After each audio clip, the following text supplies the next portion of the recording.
we're going to now work a problem that requires the vector form of Coulomb's law to calculate a force. And of course, the vector becomes useful when you go to 2 dimensions. We've done enough one-dimensional problems where you can really just look at the magnitude. Now we need to do a 2-dimensional vector problem. So this is one from the book. 4 identical charged particles with 10 microcoulombs of charge are located on the corners of a rectangle with length 60 centimeters and width 15 centimeters. So calculate the magnitude and direction of the force on the charge in the lower left corner. Okay, so to start any problem like this in physics, you need a coordinate system. You always start with a coordinate system. So we are going to do this in Cartesian coordinates because they're a rectangle, so that kind of makes sense to go with standard Cartesian coordinates. Let's see, it said they were on a rectangle 60 centimeters wide and 15 high. So here's one of the charges. Let's go ahead and put one at the origin. That makes sense. And put another one here. And then that can be the 60. I'm going to put 0.6 meters down there.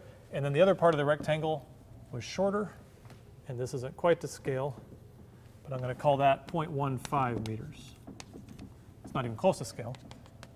So there's your rectangle. And there's your 4 charges. The next important thing to do in these problems is to label those charges. Even if the problem didn't label them, you need to label them to keep up with all those forces. So I went with 1, 2, 3, and 4. And in this problem, one nice thing is that the charges are all equal. All equal to 10 microcoulombs. 10 times 10 to the minus 6 coulombs. So that's the first thing you need to do to set it up. And then they ask for the force on the lower left charge, which is the one we put at the origin. So now we need yet another notation. We're going to write a bunch of these F 3 to 1, 2 to 1, 4 to 1, but we need just the total force on charge 1. I'm just going to call that F1. Okay. We're calculating what is the total force on charge 1. And we're going to use that fancy word superposition. So the way electrostatic forces add in this situation is they add. You just sum them. So it's superposition. So what we say then is the total force is the force that 2 applies to 1, F21, plus the force that 3 applies to 1, plus the force that 4 applies to 1. You just add them up. So now we just need to get each one. Let's do 2, 1. And let me put one note. I'm going to do this all MKS units.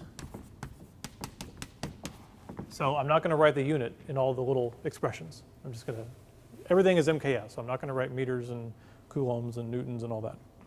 Okay, so F21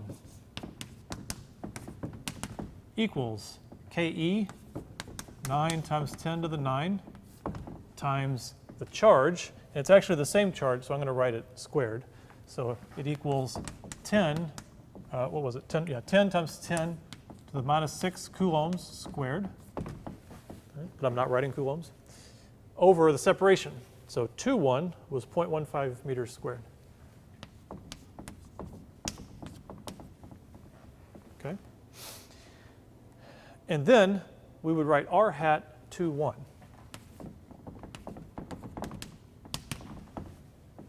And we would see what we get. You plug in all those numbers, you get minus 40 for all these numbers. Or you get 40, I'm sorry, 40. And now we have to think about the direction. And this is an aspect of the problem, sometimes you call it inspection. Which way is r hat 2, 1? Well, you just look at it. 2 to 1, so it's a unit vector along this axis. It points from 2 to 1. There's r hat 2, 1. It points down. If it points down on the y-axis, then the way we would write this in Cartesian coordinates is the unit vector for the y-axis is j hat, but it's down, so it's negative j hat. So just by looking at which way the force goes, we stick that negative there. Minus 40 j hat.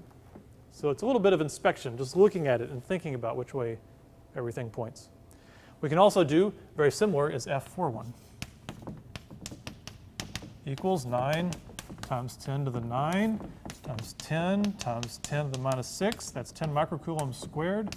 Over the separation for this one is 0.6, 4 to 1, 0.6 meters squared. And it's r hat 4, 1. So if you work all that out, you get 2.5 is the magnitude. 2.5 newtons, I'm just not writing it that way. And this one, its unit vector 4, 1 looks like that. R hat 4, 1. Magnitude of 1 pointing that way. So this one is on the x-axis, so that's the I hat direction.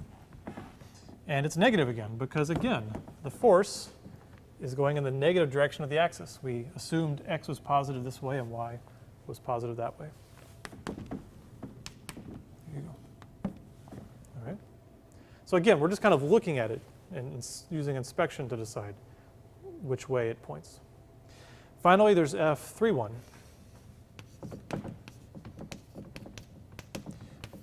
9 times 10 to the 9, 10 times 10 to the minus 6, quantity squared, over, this distance here. Let's see. So we can get that from the Pythagorean theorem. It's a square root of 0.6 squared plus 0.15 squared. Square root of 0.6 squared plus 0.15 squared. But it's a square root and then it's squared, so I'm just going to leave it alone. I'm not going to jerk it around and square root it and then square it because I'm running out of room. Okay. But this is 0.6 squared plus 0.15 squared in the bottom. And it's r hat 3, 1.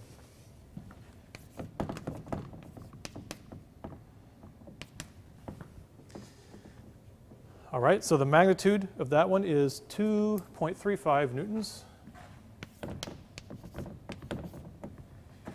But then, what is the direction?